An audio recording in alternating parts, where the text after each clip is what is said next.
Why hello YouTube, it's me, Mr. Louis Alonso, and I'm here with Let's Specially Play The Legend of Zelda, Link's Awakening DX. On the last episode, we just finished the Tail Cave after me failing like 4 times, and now we're on our way to the next level.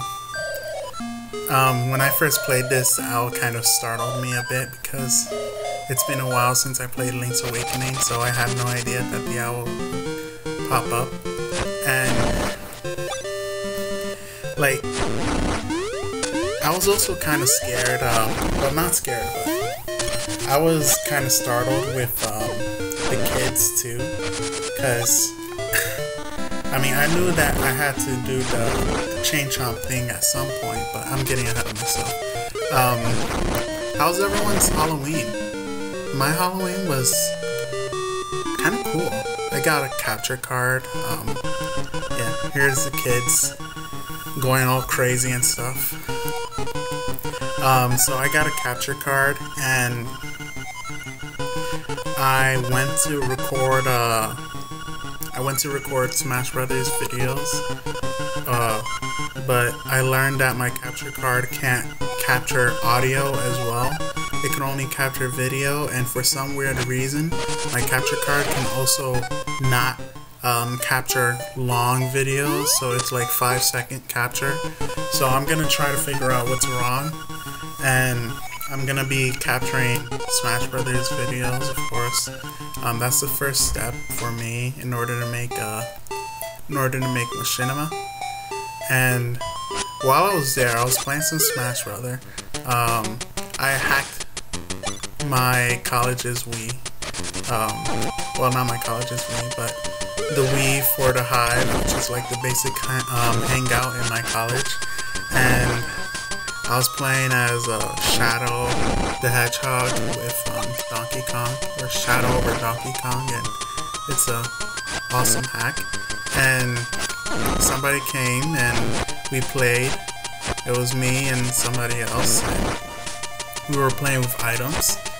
And I usually don't play items when I'm playing Brawl because I'm not a pro, but I'm pretty good with Brawl, and I'm being attacked by babies and slash those babies. Over here, since you got the Rock's Feather, you can now get the piece of art that's in the middle of a bunch of holes that's for some weird reason existing, like right there. Why would there be so many holes in one place?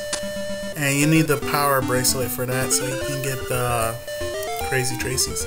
So I'm not that bad in Brawl. I'm pretty decent. I'm a good person.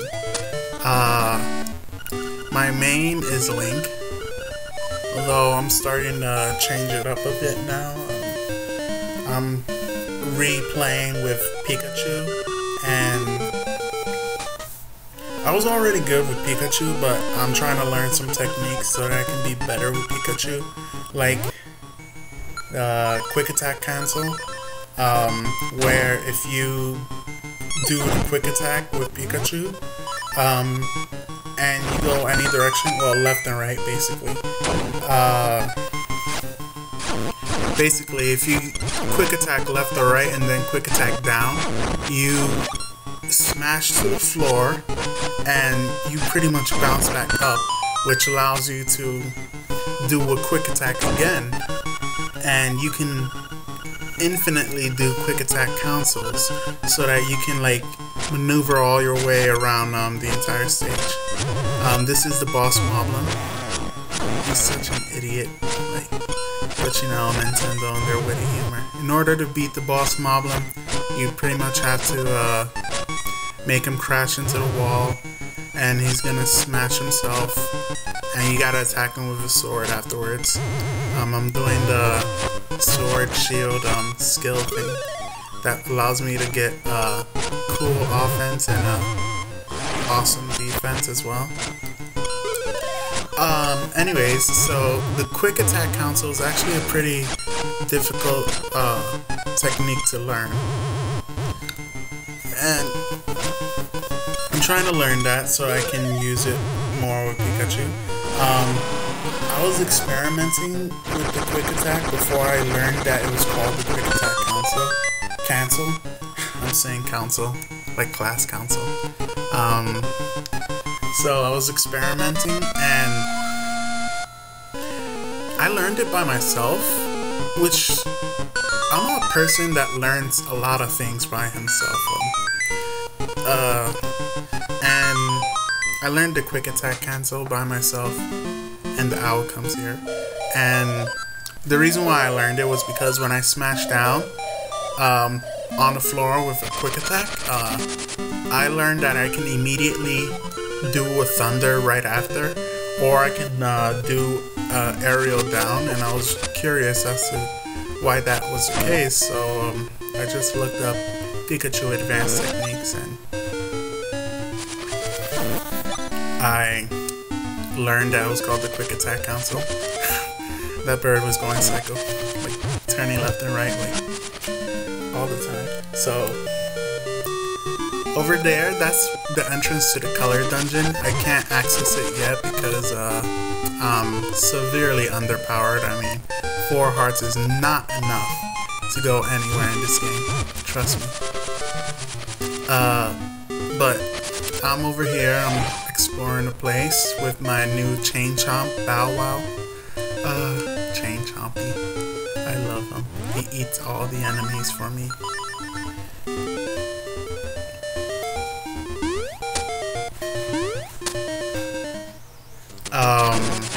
Sorry for the awkward silence. Apparently in my dorm room, there is something that's, playing with the plastic in my dorm mate's, bed. Yeah. This is like the wrong time. I mean, playing with the plastic is yesterday, Halloween. Oh, this is kind of weird. This is so awkward. But anyways, so I was playing Brawl with somebody. We had items on, and I usually don't have items when I'm playing Brawl. And then this cool show called Sing Off was on, and my school, the University of Rochester, had people or a group in that show, so it was kind of cool. It was really awesome seeing my school on national television and singing their butts off. And the moral of the story, we lost badly. So unfortunately, my school had to go back to Rochester and, well, get back to their daily routine. It would have been so cool if my school had won the sing-off, but alas, that's just another day. Maybe never, but hey, who knows? There's some really talented teams out there. Like, for instance, Dartmouth Airs. I have such a rivalry with Dartmouth. Like, you don't understand. Well, I'll help you understand. So, during high school, I was a part of this program called the SEED program, the Summer Enrichment at Dartmouth, right? And it was an amazing program. It's a national program. Only 5 schools around the country could participate in the SEED program. And my school was one of the programs, right? One of the schools that participated, and it's so much fun. I mean, if you ever had the chance to go every 3 summers to Dartmouth for a program like that, it would be amazing. It is amazing. It's an amazing experience. So, of course, me loving the program and stuff, I wanted to go to Dartmouth, right? It was my dream school, and I applied for Dartmouth, and just like the Yellow Jackets in the sing-offs, I was horribly rejected, and I ended up going to the University of Rochester, and now I hold this fierce rivalry with Dartmouth, and you know, life happens. So Dartmouth was also on the sing-off, so in my heart I had a terrible rivalry. My school versus my current school versus my old dream school, and Dartmouth totally slaughtered everybody else. Like, they did a reimagination of Elvis Presley, and it was awesome. Like, totally rad. I think they did the reimagination of Elvis Presley. If anybody's seen that episode, then notify me in the comments. I'm not sure because I don't watch television. And it was awesome. It was so cool. Like, I literally took a break. Not took a break because I was still playing Brawl, but like, I was concentrating more on the sing-off than the actual battle, and it was awesome. Like, the sing-off is totally rad. So sorry about that. I was clearing my throat again. The Bottle Grotto is the second dungeon in the game. This dungeon has power bracelets, which is gonna be pretty handy later, like when you're outside and not dealing with any bosses and whatnot. This was a pretty tight dungeon for me because I almost died. Luckily this was my first recording of this dungeon, so I didn't need to do anything else, but I almost died. I was almost killed in Bottle Grotto. I was lucky, like pretty lucky. You'll see how lucky I am near the end of the video, because you would be like, holy crap. I was acting kind of stupid in that video, but that's just me. Let's see, what else can I talk about? I guess I could pretty much talk about Sonic Generations, because I did do some videos about Sonic Generations. Well, not Sonic Generations, but I did do a playthrough of Sonic Advance, and that playthrough is pretty fun. It wasted some time for me when I was during my time in college, and well, I'm still in college, but the reason, well, yeah, I guess the reason why I got back into Sonic, because I was in like a Sonic hiatus. Like, Sonic didn't really interest me as much as it used to, but my interest in Sonic revitalized after a while, because I was reading the Sonic comics, right? The Archies Sonic comic, Sonic the Hedgehog, and I was so much in love with it. It was like amazing. I read it from issue 1, the very first issue, to the current issue 229, and at first the issues were kind of bland, kind of boring. There was no real plot to it. It was more like a family issue, like, you know, for kids, and teaching like ordinary lessons, like don't be evil and stuff, you know, things that modern cartoon television shows teach to their children, right? But then it got more serious. Like, at from issue I think 45 to 50, Dr. Robotnik just turned from that silly, playful villain that no one actually cares about to someone such a freaking badass. He was such a badass. I think Dr. Robotnik in the Sonic Archie comics is so much more evil, more crueler, more cooler. Cool. He's so much more better overall than Dr. Eggman in the games, or Sonic X. Oh.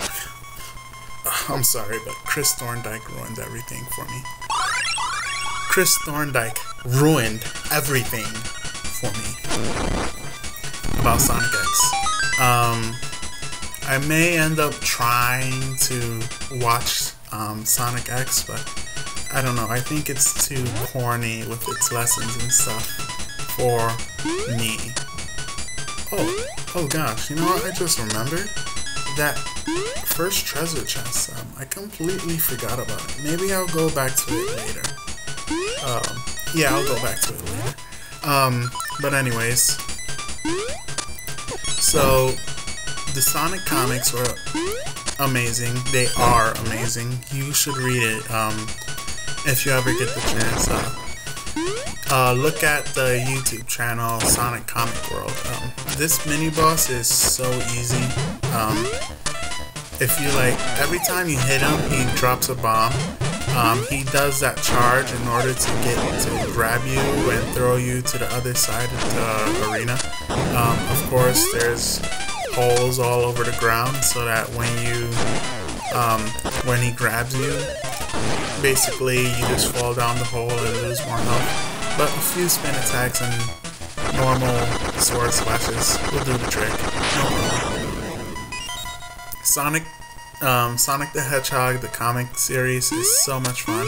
I haven't read Sonic the comic yet, but a lot of people love Sonic the comic. I mean, for those of you that don't know what Sonic the comic is pretty much the British version of, well, the British vision of Sonic the Hedgehog as a comic character.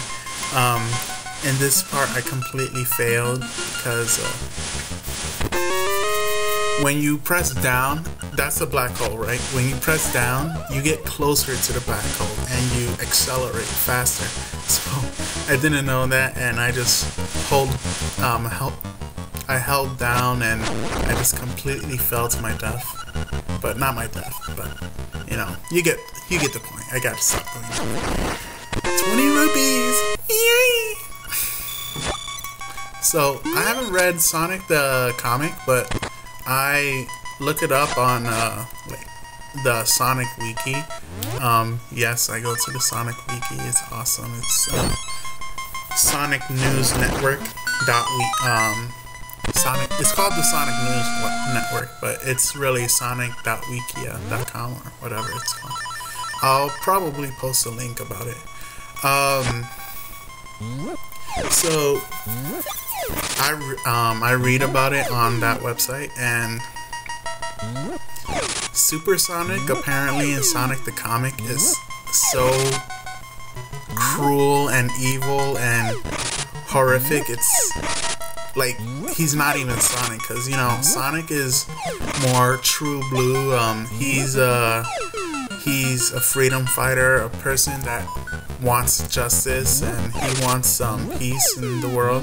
And Super Sonic is completely opposite. He's psychotic. He wants to kill everybody he can. He's completely like overpowered. And he's just the epitome of evil. He makes Dr. Robotnik look good. And Super Sonic, that version of Super Sonic, not the aesthetic version of Super Sonic, but like the concept of Super Sonic, the comic concept of Super Sonic was borrowed in one of the episodes or one of the issues in Sonic the Hedgehog. He goes to an alien planet and there's red Chaos Emeralds in that alien planet, and apparently the red Chaos Emeralds transform Sonic, well, separate Sonic from his normal self to his dark and evil and super Sonic self. And he's about to get killed, but the effects of the Chaos Emerald just like dies out and he's no longer in danger. Super Sonic goes back to him and we never see of that kind of Super Sonic again.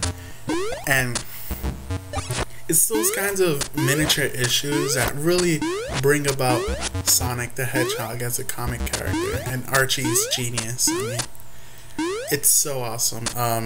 If there's any comic issues that I would recommend, before I go there, in this one, you have to destroy the Pole's voice first. So, in order to destroy him, you gotta attack him with a projectile or use the ocarina, which you get later in the game. Then you have to kill the bat, which is apparently called a Kisei. Then the Stoffels, which is a skeleton guy, and he gives you the boss key, which you need. The boss is really funny in this game. So, back to Sonic the Hedgehog. Sonic the Hedgehog, if I had to recommend an issue, it would be also similar to Sonic Comic World. It would be issue 175, because besides issue 45 to 175, 45 to 50, Sonic the Hedgehog issue 175 just shows how evil and cruel Dr. Eggman can be. He destroys, completely annihilates Sonic's home of Knothole Village from the face of the planet. Like, he uses his entire egg fleet, like all the ships that he created, to destroy Knothole Village completely and utterly. It was horrible. And then he goes on to fight Sonic, and Sonic and him have like an intense battle together, but he's beating the crap out of Sonic, like literally. Like, Sonic doesn't even stand a chance. So he beats Sonic, leaves him broken and battered, and of course, what does he do? He runs away, satisfied with his victory over Sonic at this moment, like an idiot. I mean, but of course, if the person, like Sonic, Sonic Comic World would say, if the main character of the comic would have died, then what's the point in having a Sonic the Hedgehog comic? Alas, he gets back on his feet and outsmarts Eggman or Robotnik again. And before I get there, this boss, this was the guy I had trouble with. I almost lost him. So basically, he juggles around fireballs, and when I was younger, I would have like a really hard time dodging these fireballs. And then I was an idiot. I kept running up to him when he was walking like that, but I didn't realize that you needed to hit him first and then throw him to the wall so that you can break his bottle. Once you do that 3 times, he's by himself, and you can just normally attack him. I spin attack him, and I eventually beat his butt. But it's pretty repetitive. He's kind of a long battle. He's extremely annoying. But if you keep doing that, then you'll beat him definitely. Clearing my throat again. So, yeah, Sonic, Eggman shows that he's pretty much an idiot. Goes back and following up issue 177, I believe, and he's utterly beaten. But then, after that loss, he just starts turning psychotic, literally. He's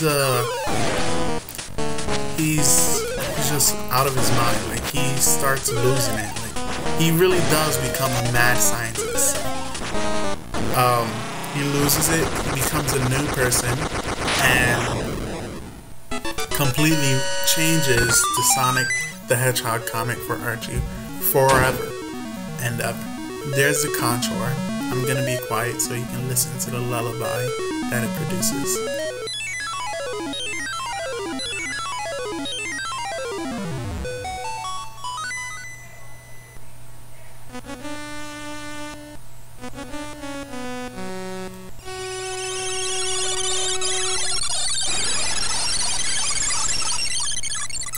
And that's about it for this video. I'm gonna be failing some more, trying to press all the buttons together. Eventually I'll do press all the buttons together when I do. when we get to the save menu, I'll just say so long for now. So long for now. Peace.